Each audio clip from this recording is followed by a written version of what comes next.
obetanga awa place oyo naza yo obetinga oyo ekomelo me oyeba te onde basala yo nde baobeta yo okomprendre babinga babetanga place yo mama mwana nga naotuna yo kosa nini po babongo yebisa ye mwana azalaka ye te po mwana azali d'ailleurs nalinga kutu yo te nakosepelaka soki un jour bakonza mboka na biso bakoki koimplore système oyo eza ke non mwana ntango abotami yambo ete papa na ye areconnaître ye na l'état baimpose bamama nyonso basala bateste ADN na bana mpona bavérité mosusu eyebanaka. Toutes les personnes que vous allez voir dans cette émission sont des véritables témoins. Elles rendent témoignage de leur propre histoire de famille. Nos histoires sont donc réelles et sont racontées par des vrais témoins.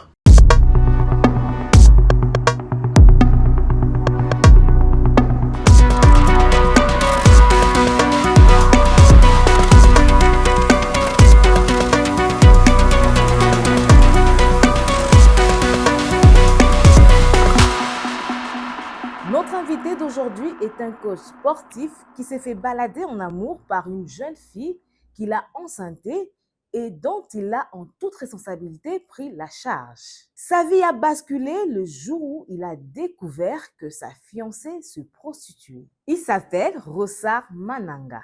Mesdames et messieurs, merci de l'accueillir chez vous.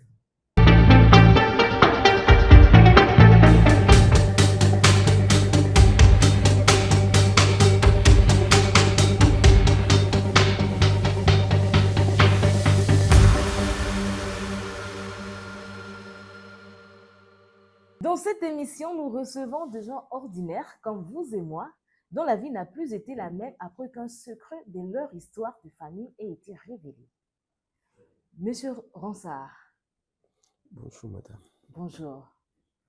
Yo o expérimenté to o vivre o balobaka na bolingo yuma zalaka te yanke pe azalaka te. Mais tokoyeba na ko beta yango na profondeur moi sima. Oui, bah non, on s'est présenté na bateau bazo lando siko ozanani.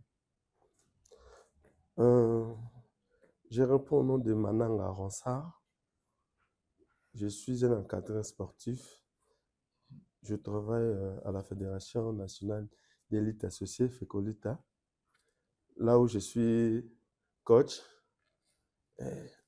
C'est ça. Oye linde kona biso Ronsard ekoki pe koyela yo ozota la biso na moment otonde kona yo émission oyo eza pona kopesa toli pona encourager bato oyo bazolanda biso pe bato oyo bazoleka na kati ya émission na yango na kosenga na bino bo aimer bo commenter pe bo s'abonner na page oyo afin que et encourager biso na équipe na biso mobimba. Monsieur Ronsard. Oui madame. Beta biso na lisolo ndenge nini okutanaka na mwasi na yo ezalaka feu de l'amour toni. Ah ben bon, c'était normal hein. À l'époque j'habitais Limité, 7e rue Bobozo industriel et na manaya kobima na ya vers Willery et on a commis na 7e rue wana, je vis une fille na bi waouh. Oh, belle créature. Je l'ai approché et puis elle a pressé bon dans l'andier vraiment bien excusez-moi tante parce que est-ce que na ton numéro 9 s'il te plaît na benga yo na kometo kutana et puis na pressé bon donc on a insisté qui plutôt après ça un numéro na tout ça me change mon numéro et puis accueilli na JP taxi na ke place na maza okende na bossa na ikutu tant na zongi na pourquoi na zona ah na zoki numéro mutu mo fona bengi na bengi to sololi to fixer rendez-vous to kutani et tout est parti par là to bande ko kutana ko solola donc bolingo vraiment fou et puis après yango nde mutu no sa vivre na mwasi et mwasi ya kokoma na zemi Moi ça comme na zemi bisinga na zemi c'est bon, c'est bien. Donc comme na zemi c'est pas un problème. Na ko assumer responsabilité na nga, mais je vais voir tes parents na mona bango te bandeni tokoki kosala pona situation oyo ekomi avant ekoma mabe.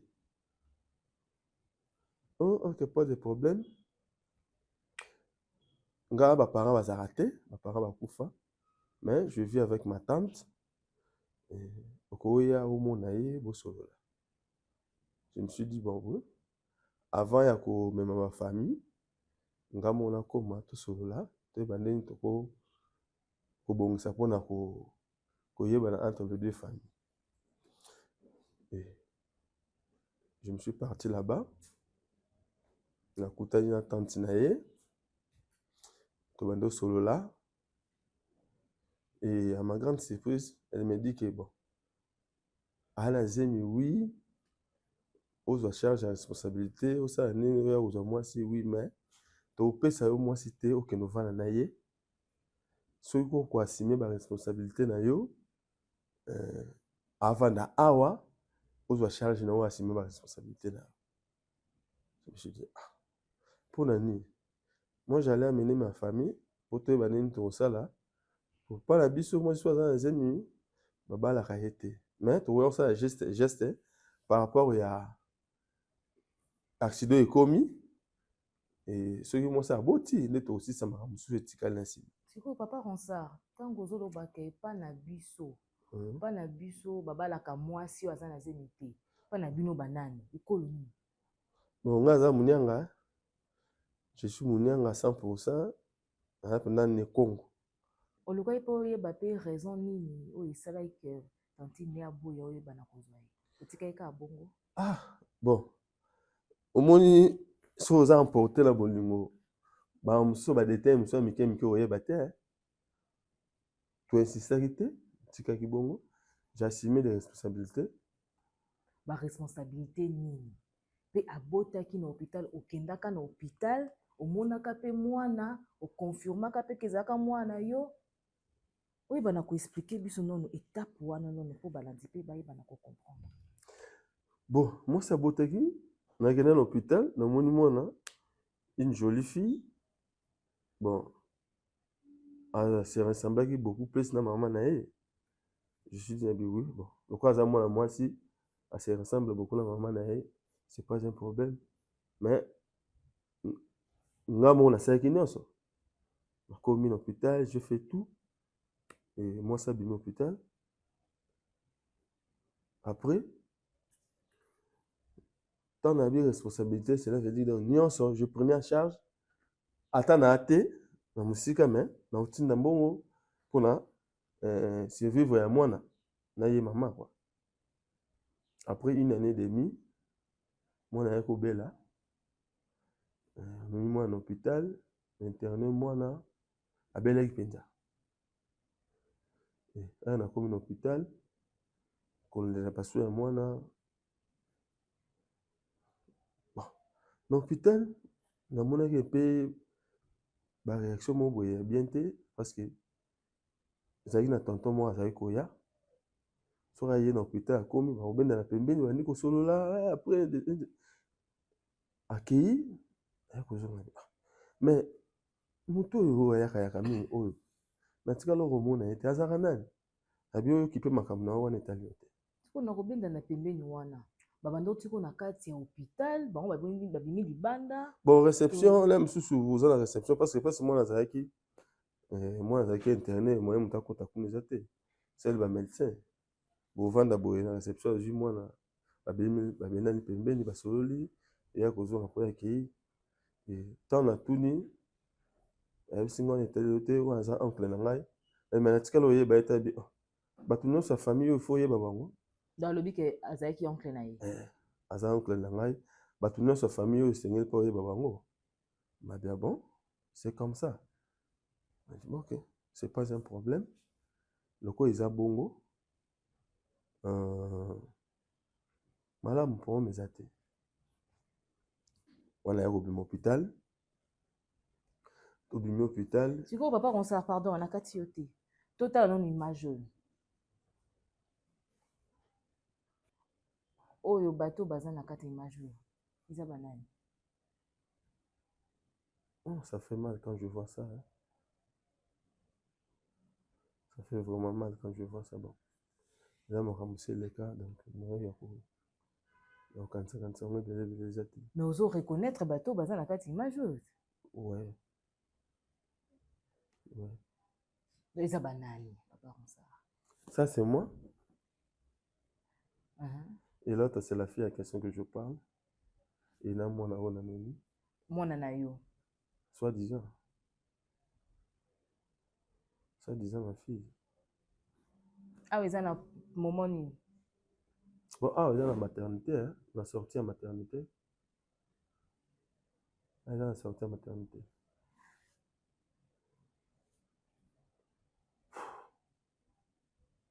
Bon,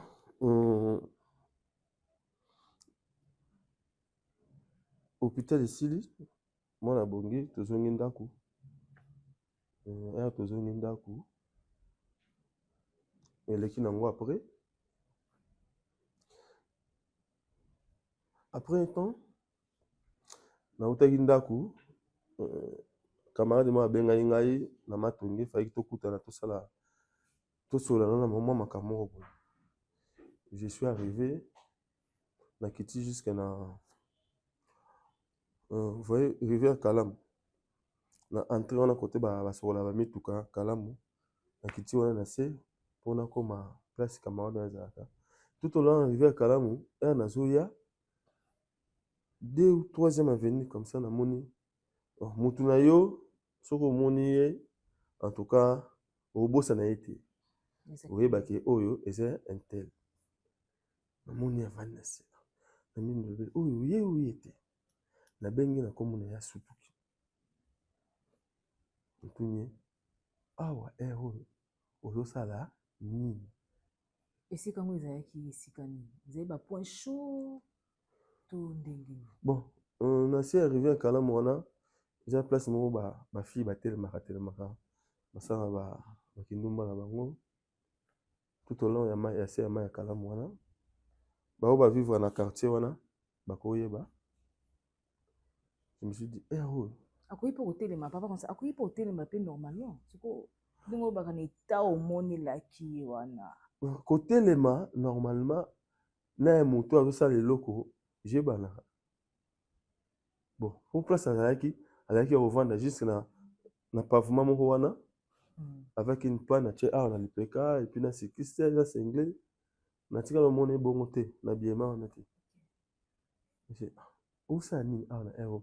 Pourtant na oto bengo bisingo za na ndako na biso bon ça va lobby na oleka pour la situation mona nini a. Ote na yiki na mutu moko ça koti na kati ya watu ozela epo to ça. Bon azo begeye na se okomili kukuma. Yebisanga ozosala nini awa. Otenga na makambo na nga na yo sala makambo na mse mama. Tiki mwana na nani. On est à C'était vers 20h30 comme ça, 21h moins. Oh, et tel c'est au pire candidat pour na obeta. En tout cas na silika na balo matia fois avec obeta nga aw. Place on a za yo obetinga. Oyo komelo me oyeba te. Pour ne ba sala yo nde ba obeta yo comprendre te. Na binga ba beta na place yo mama mwana nga na otuna yo pukosa nya o babongo abi mama mwana yo mwani c'est moi ni ozoloba na si Joyce abi abi Joyce na mwana ça fait ba vanti ozo sala wana ngapa na nga ezokota te tellement asi fâché ko bato ba bandi ko poussa na lokwa ba yeba ki place wana engai bota pena makelele mo boya bien te. Je me suis réservé na longwe wana. Mais na longwe wana déjà tant alobi na makambo ya mwana ya yo te idée ezaki nga vraiment ebele. Na bi alobi on a se ya kanda to ndenge na moni ye to nini. Nakei. Donc monsieur Ronsard, tango zoloba ke oboyaki osala on peut dire scandale. mpo alobi yo kobetanga esika oyo seke esika yango mwasi na bando kosala kindumba mpe bato azoloba ke bato oyo bakoya donc bato wana mpe secteur wana mpe bayebi mpe ye kasala mosala wana ya kindumba. Mais ntango alobi bongo soki eza certain na yaka fréquentaka mingi ayebani déjà place wana soki obouscule place wana bato bakozala wana bakosepela te bamwana mosusu oya kozwa ye bokende ya boyi ebosala na ye makambo oyo ya kosala wana boyi soki olingi obouscule c'est par là que na se réservaki. Donc c'est par là aussi comprenaki ouais mosala ye kosala place wana parce que na ntango makelele bandi na bana basi oyo basalaka mosala na peme bakomaki kopusana otuna ye kari nini ezoleka voye donc na se réserve nakei tala moto oyo esengaki fai nakende na sisi na ye entretien nabetela mpe lisolo te e nabimi mbala mo nazongi ndako et après lobi nango je me suis dit bon lokola ezalaki boye peut-être là monsieur ça kanda to na découvrir makambo azosala faut na komba sur place nayeba vérité nyonso bien pour na comprendre et je me suis allé nakomi mpa na bango nakuti ye pieko donc on dirait comme si se préparaki déjà yango soki na ye bazali déjà na bagarde fou e nakomi namoni tanti na ye bonjour c'est na ye tosolola oye tosolola propos ya nga oyebi nga te ntango nayaka awa omonaka nga te bapesanga vana esi tanti na ye na gauche droite te je viens pour prendre ma fille nakende ayebisi ngai ozwa nani na ye nazwa joyce ozwa joyce mpona abi non est-ce que oyebi ke mwana na yo asalaka kindumba mpesi mwana nakendaka na butu oyebi abi nayebi baplace bakendaka oyebi baplace bakendaka donc mama na bango ayebi mosala mwana na ye oui ayebi mosala ya bana na ye so nayebi mwana ne peut-être mosu wana moko po azalaki na bajeune fille misato ayebi mosala basalaka et quand je venais là-bas souvent la mosusu okoyoka bakri mosusu okoti na lopango oyo bakobwaka aye na mboka bana na bana aye na mboka ya litie te lilie te elingi olakisa nini bato mpe baolanda bayebi te lilie te mboka bana bayebi te soki elingi elakisa nini eza baterme kinelo omaka mboka bana bana cela veut dire motu avivaka ndenge alingi motu akontrola motu aya te donc so oza nango te moyoli eza te mais entre temps babanda kovanda pa tantine na bango ouais tantine na bango nde akomisa ye bana wana nde bacommerce na ye donc bakende bazwa baya base permettre bafuta ndako balia makambo nyonso donc ye moko nde atinda bango na mosala wana soki otango ayebisi yo ke mwana ka medi ke mwana na aza ya yo te mokolo mwana wana azalaka ngabi nga mwana oyo bozobaya nga te mokolo mwana azalaka cela veut dire me dit tobombela te tokoso te tobana vérité est-ce que oyebi ntango banda oya na hôpital ntango mwana azalaki hospitalité nga bibi omoni garso banda omona na hôpital wana papa ya mwana na ye wana je me suis dit papa ya nani papa ya mwana na ye wana madame je te dis eza lisolo babeteli yo te yo moko omoni epuis oyoki na matoi na yo oyoka pa motu moko bo intermédiaire te yo moko se place je me suis dit na mona ndenge na bafongola mabele nakota bakanga wana sikoyo ozoyebisa wana ezali na kati ya lupangu na liboso ya ndako na bango jusque na veranda bakotisaka kuna ndako te bavanisaka mpena liboso ya ndako na veranda singa mena kitisa ndaye bapesinga kitisa babike lelo nyonso esila ozali kaka yo na tantine ozobeta masumu ngai na ye epuis ye moko na fille ya question abimi abandisi koloba lobi anga asala scandale mpesi na ngai nakenda kosala mosala na nga asali scandale bato batondeli ngai nondo eso eloko nini yebisa ye mwana azalaka ya ye te mokolo mwana azali d'ailleurs nalinga kutu yo te donc ezali nango kaka na zalaki kaka bongo mpo nazalaka na yo mpona banomona nde banokaba banokofungwama ya omona mona kaka te nazala na ole mosusu sentiment wana eomata me natikala olinga yo te mwana na patikala ozala ya yo te mpo zeme etikala ozala ya yo te nayebi yo moto olobala nga babi me nabombeli yo te nayebi so verité ole nabombela yo ata ebombama lelo yeba verité ke place ozalaka kokanisaka te kozala na mwana moko kombo na ye ntel yebaki mwana wana azalaka ya yo te.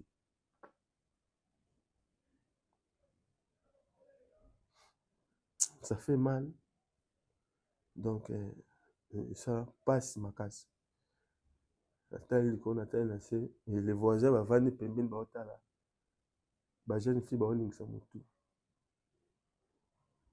Je me suis dit nabi bon boyebi bongo mwana na yaka yanga te donc après oyo nyonso nasali oyo nyonso nasala d'accord problème eza te mais nga na okende naomema nanga gauche droite naluka nasala soki nini te ke oyo toluka tosala so babiloko nini nga na okende mais kani natemi na mabele na bino na kati ya lopango na bino bobenganga bolukanga bomonanga te soki nzoto mwana na abela aza na sante malamu sans frais kote na nzoto na ye te mpo ngai amoni na pasi oyo ekóma na nsima bobenganga bomonanga te wana sikoyo prononcaki baparole ya malédiction kaka oyo nalobi oyo mpo natemi na mabele te mabele oyo telemi eza mabele ya bakoko te mokili eza ya nzambe te nzambe nde asalaki na liloba te oyo na pronosaki wana na esi bango bobenganga bomonanga te mais justice esalama eloko eza te ata olobi eloko eza te eloko eza nango te kende soni nabimi tellement bati nabeteli mpe moto lisolo te eya na obima deux jeunes filles bazalaki makasi balandi nga na balabala esinga tonton eza mpasi na mambo bayebi so mambo toloba kuna mais considérant yango bakosi yo te pourtant yo obimaka papa mwana na yaka aya kosala même geste oyo yaka oye na chassi oye na biloko même geste eye mpe yaka mais le véritable mwana eza ye moto wana yo te mais esalaka biso mpasi so tomoni yo moya kokota makambo ya bato eza te parce eza ya biso te moya mpe toyebisa moya mpe toluka tomona wana toluku ndeni mais considéré makambo bayebi so eza ya solo bakosi yo te bien merci bango merci mais il fallait prendre courage ya kotelemisa ngai yabi tobanda ndeni abimi nazwi moto et je suis retourné à la maison navanda ose sentaki ndeni osentaki baniataki kimobali na yo ose senti humilié utilisé bon c'est difficile hein? C'était vraiment difficile et puis choquant na moi quand nde na kotoloba na monde ye mabele efungama na kota oyo nazongi j'ai fait toute une nuit nalala te miso ekangama te miso ekangama te bautilize nga basakani na nga basali nga nyonso esengo basala donc nyonso baosala yo ya lokola pena yo nde aveugle baomema yo na baplace donc baosakana no na nde balingi nde basalama parce que j'étais aveuglé j'étais fou amoureux et nasuka nango nasangisi biloko nyonso wana pasi wana butu mobima nalala te natanisa ntongo kaka boye ya kotala naondima te ke eza nde nga makambo ekomeli nga oyo nayokaka bato mosusu ekingandi boye ekingandi mais sikoyo nga nde réalité nango nayebi bon eza fin du monde te osekomi nakoki komizwa mbeli te na miboma mpona makambo osekomi ye moko nzambe ayebi pourquoi et j'ai continué ma vie mais difficilement. Nabaki jour wana nga mwasi na olenga somosi te. Vraiment navanda nga moko. Nayebi te mais soki ekoya mais nayebi te navanda. Et eleki après un temps, eleki vraiment. Jouaki 2 ans ou 3 ans comme ça. La fille a comme na calcul na ngai, elle a comme 5 ans. Et on m'appelle pour na effacer ki nyonso na mona ta eloko na bango te. okenda mpe kotala mpe mwana Eloko te nde na bima na zonga te. Nalinga bato makasi mais na boyi pe boya makasi. Après 2 ans, appelle ekoti na mon téléphone, numéro ekoni. Et insister 2-3 fois na yambi. Allô? Voya moi ça zolela. Au bengi mutu zolela. Au juste eza nini eza nani? Oh c'est Karine. Karine. Problème eza nini? Oh bengi ninga lelo. Oh te, je te dis seulement tu fais des pour comprendre. Moi ça lui fièvre 2 jours tout le monde à l'hôpital et a couffé. Hein? Nani? Oh Dieu ça soit invité. A couffé. Ah bon? Oh, na bisesko benga pour la sala nini? Oh, na benga tu si moi na bise. Ah moi na te. Au bout ça malobolo baka. Na tikela le cadeau na bibé. Gloire à Dieu. Je sais dans mes salles, ça est bien. Beaucoup ndaye bozo ata kokunda mwana, papa na yazali sala matanga, bosala matanga. Oh, na benga lo na bise. Je kande na lobby. Téléphone ekati. On croyait qu'il nous rappelait na benga te na kenda te na assista tan eloko te. Papa Ronsard quand même azalaki mwana na yo oyo bokolaki ozalaki pe na mwa affection il y a 3 ans wana. Oui, affection oui. Mais affection déjà ce qui est affecté déjà eloko ya mabe et botelo au moins ya mabe na kati et bosala nyonso hein. Et na moto olingai mingi na moto oyo ozalo considérer au moins été il peut tout faire pour elle mais moto ngo zongisela eloko ya bien te oyo elingo nous na vie donc il faut tourner page hein, pour et ya lisusu te lobby et nous yo na makambo susu te. Et c'était comme ça. Place bachai na place bakunda na place basala nini na tika ko assistant ta eloko te banda ce jour là tilelo na benga te ba benga nga te sikala bongo. Et puis j'ai prié dire na bandia na ngana monete. Donc si on peut bien examiner et que maloba oyo bimisaka ya malédiction de yango nde mutu ememaki mwana na circonstance wana. Bon, je ne sais pas si c'est ça, c'était ça, mais en quelque sorte, ceux qui olingi mutu wana te, ceux qui eloko wana eza ya mutu wana te, kopesa ye charge nango te. Parce que ata mutu wana lobi te, le fait ya ebolamu oyo mutu wana ekosala ekoganga quelque part ebotela eloko moko. Non, bateke mwana akokufa, mwana akosala non. Je me suis toujours dit que ce mwana azalaki yanga te. Soki sta 100 fois na ekota na ndoto mwana te, oyo ekoma etalinga te. Naloba kaka nakenda. Nonaki lolukela ngo mulili nakota non. Oyo ya nsima. Wana yebi bango nayebi susu te. Non. J'étais choqué. Mais tosali. La vie continue. Siko otika pe kokutana pe te après événement wana matanga ya mwana, otika ta kokutana te na Karine en question.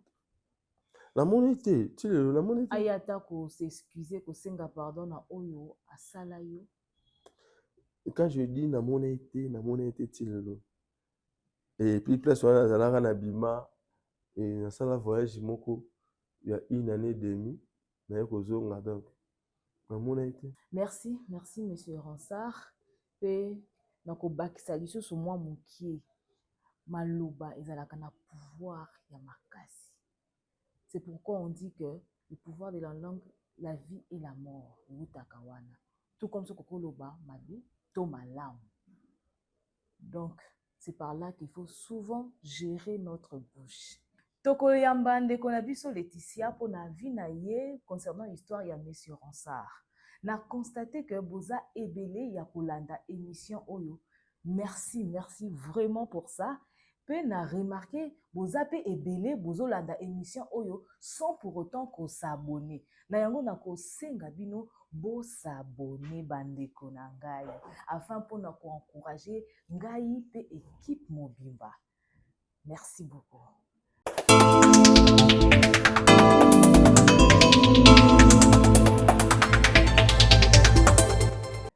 Maman Laetitia, bonjour. Bonjour Beverly Nzola. Nabandi Olandi histoire ya ndeko na biso Ronsard avi na yo eza nini concernant lisolo na yo ya mawa o na yoki. Tango on s'engager déjà na mutu. Ko s'engager c'est trop dur. Tango boti déjà na mwasi to na mobali et que mutu wana azo assumer ba responsabilité na ye nyonso. Eza déjà manière moko ya ko s'engager na likambu moko boye. Tu dois la respecter et sengeli o se contacter na oyo oza nango. To ya infidélité et mati makasi et surtout na biso basi. Nayebi te soki biso basi tolukaka nini. Okoki kozala na mutu moko azozwa we en charge na mukie oyo ye aganyaka. Mais misu na yo ezotala lisusu libanda. Alors que tango ponaki mutu asalelaki yo choix azalaki te.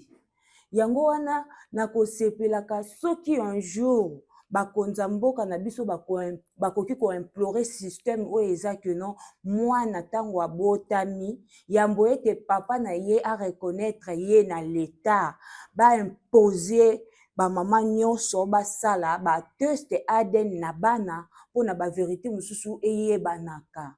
Soki to utiliser peut-être ba manière wana au mona biso basi to koma ko banga ko sala infidélité parce que et pas ya mibali eza nango problème te mobala ko bota na ye par-ci par-là mais moi si tant déjà ba yebi yo déjà na mutu moko songolo mpakala et surtout tant oza déjà na ndaku na ye sous responsabilité na ye oza na droit ya otala libanda te il faut se contacter na oyo oza nango azala nango ou pas o esengeli ofanda kaka kimia parce que eza choix na yo moko salaki mutakangaki yo na makasi te taneti acte oyo chéri ya papa Pepe ya papa Ronsard a posaki eza acte moko eza malamu te ozo vivre na mutu o cacher vrai face na yo identité na yo.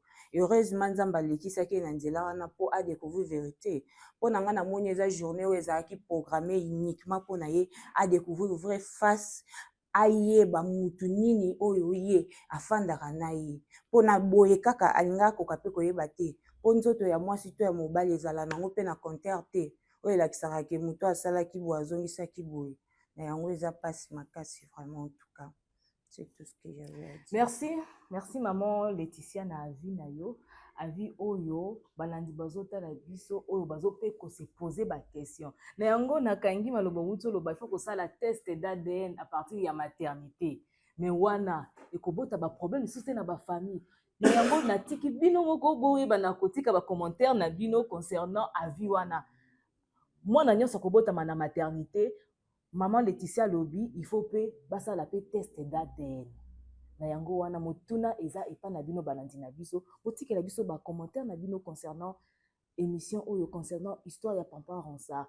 Na yango merci encore une fois de plus monsieur Ronsard ndenge o partager au plaisir wana ya koleka liboso ya balandi na kobeta histoire na yo eza histoire moko ekoko komela yo tozotala biso to ndeko na yo aza na ba situation moko similaire pe na koyebisa bino une fois de plus bo tika la connecter sur Pinzoli TV. À la prochaine.